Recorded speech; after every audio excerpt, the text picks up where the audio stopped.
যদি তুমি ভয় পাও তবে তুমি শেষ, যদি তুমি রুখে দাঁড়াও তবেই তুমি বাংলাদেশ। বিসমিল্লাহির রহমানির রহিম। প্রিয় দেশবাসী, আসসালামু আলাইকুম। প্রিয় বাংলাদেশ এখন এক মৃত্যু উপত্যকা। জুলাই মাসে সংগঠিত গণহত্যায় 1000-এরও বেশি ছাত্র ছাত্রীকে শহীদ করা হয়েছে। দেশের ছাত্র ছাত্রী তরুণ যুবকদের বিরুদ্ধে গণহত্যায় এ পর্যন্ত কমপক্ষে 40,000 মানুষ আহত হয়েছেন। হাসপাতাল কিংবা বাসায় বাসায় মৃত্যু যন্ত্রণায় কাতরাচ্ছেন হাজার হাজার মানুষ।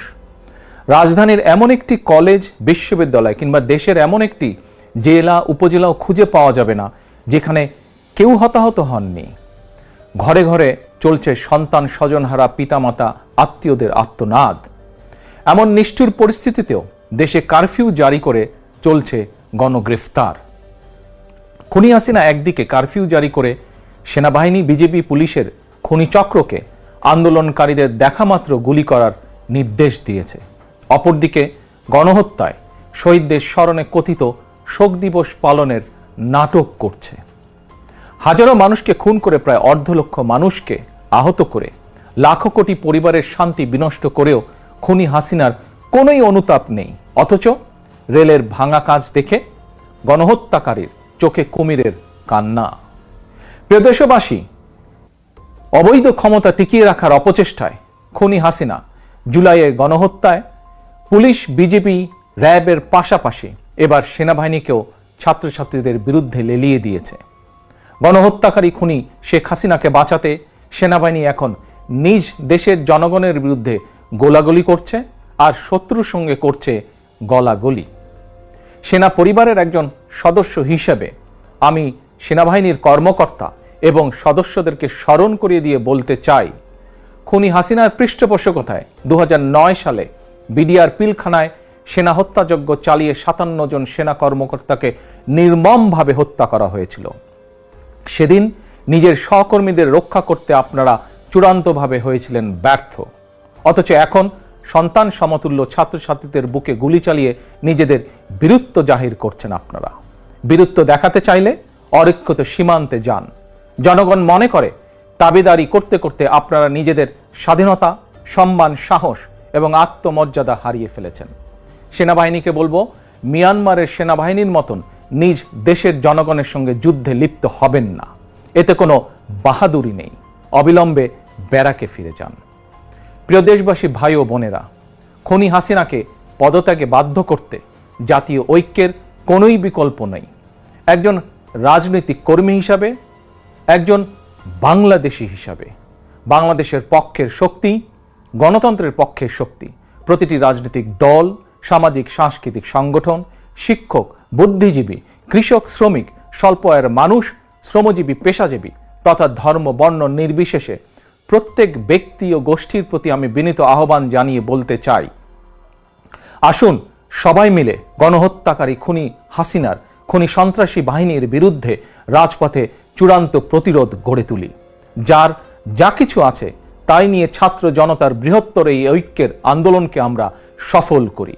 খুনি হাসিনাকে বিদায় করি, বাংলাদেশকে স্বাধীন করি আমরা। প্রিয় দেশবাসী, ভাই ও বোনেরা, তারুণ্যের শক্তি জেগে উঠেছে। গণহত্যা, গণগ্রেফতার চালিয়ে তারুণ্যের শক্তিকে আর রুখে দেওয়া যাবে না। নির্দ্বিধায়, নিঃসংকোচে বুকে বুলেট আলিঙ্গন করে শহীদ আবু সাইদ প্রমাণ করে দিয়েছে দিল্লির কৃতদাস তাবেদার খুনি হাসিনার লেলিয়ে দেওয়া সেনাবাহিনী, বিজেপি আর পুলিশের খুনিচক্রের ভয় স্বাধীন বাংলাদেশের তারুণ্য আর পিছু হটতে রাজি নয়। ছাত্রছাত্রীদের বিরুদ্ধে গণহত্যা চালিয়ে বৈষম্য বিরোধী ছাত্র আন্দোলনের কয়েকজন সমন্বয়ককে গ্রেফতার করে খুনি হাসিনা চলমান আন্দোলনকে দমন করে দিতে চেয়েছিল। কিন্তু এখন সারা দেশের প্রতিটি জেলা, উপজেলা, ইউনিয়ন, পাড়া, মহল্লা, শহর, নগর, বন্দর, কোথাও কোনো এলাকায় সমন্বয়কের অভাব নেই।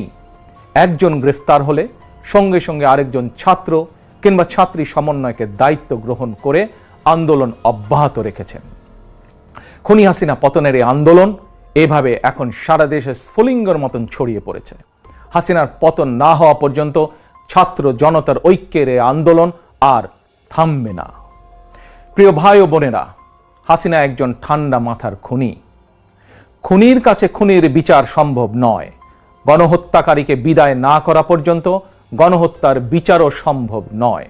সুতরাং ছাত্রছাত্রী হত্যার সুষ্ঠু এবং নিরপেক্ষ বিচার নিশ্চিত করতে হলে, গণহত্যায় মারাত্মকভাবে আহতদের সুচিকিৎসার ব্যবস্থা নিশ্চিত করতে হলে এবং আন্দোলনকারী সকল ছাত্রছাত্রী শিক্ষার্থীর ভবিষ্যৎ নিরাপত্তা নিশ্চিত করতে হলে, শহীদের স্বপ্নের বৈষম্যহীন বাংলাদেশ গড়তে হলে গণহত্যাকারী মাফিয়া খুনি হাসিনাকে ক্ষমতা থেকে বিদায় করতেই হবে। প্রিয় অভিভাবক এবং সকল বিরোধী রাজনৈতিক সহকর্মীবৃন্দ, গত 15 বছর ধরে খুনি হাসিনা আমাদের অসংখ্য সহকর্মীদেরকে গুম, খুন, হত্যা, অপহরণ করেছে। আর এখন রাজপথে আমাদের সন্তানদের পাখির মতন গুলি করে হত্যা করছে। এমনকি ঘরের ভেতরে আমাদের শিশুরাও নিরাপদ নয়, আমাদের মা বোনেরা নিরাপদ নয়।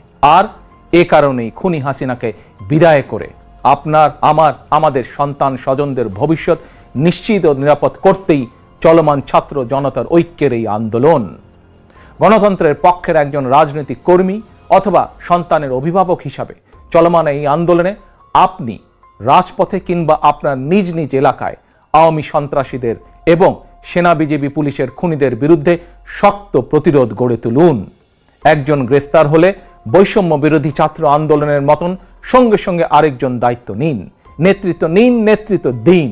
কোনো নির্দেশনার জন্য অপেক্ষার প্রয়োজন নেই। নির্দেশনা একটাই, দাবি একটাই, দফা এক, দাবি এক, খুনি হাসিনার পদত্যাগ। খুনি হাসিনা বিদায় না হওয়া পর্যন্ত ছাত্র জনতার এই ঐক্যের আন্দোলন চলবেই চলবে। আমাদের ছাত্র ছাত্রীরা জীবন দিয়ে শিখিয়ে দিয়ে গিয়েছে, আমাদের সন্তানেরা জীবন দিয়ে দেখিয়ে দিয়ে গিয়েছে। ঐক্যবদ্ধ প্রতিরোধ গড়ে তুলতে পারলে খুনি হাসিনার বিদায় সময়ের ব্যাপার মাত্র, ইনশাআল্লাহ। সর্বশেষে খুনি হাসিনার বিরুদ্ধে তারুণ্যের এই চলমান আন্দোলনে কবি রকিব লিখনের একটি সাহসী পংক্তিমালা দিয়ে আমি শেষ করতে চাই। যদি তুমি ভয় পাও তবে তুমি শেষ, যদি তুমি রুখে দাঁড়াও তবেই তুমি বাংলাদেশ। আল্লাহ হাফেজ। বাংলাদেশ জিন্দাবাদ, বাংলাদেশ জাতীয়তাবাদী দল জিন্দাবাদ।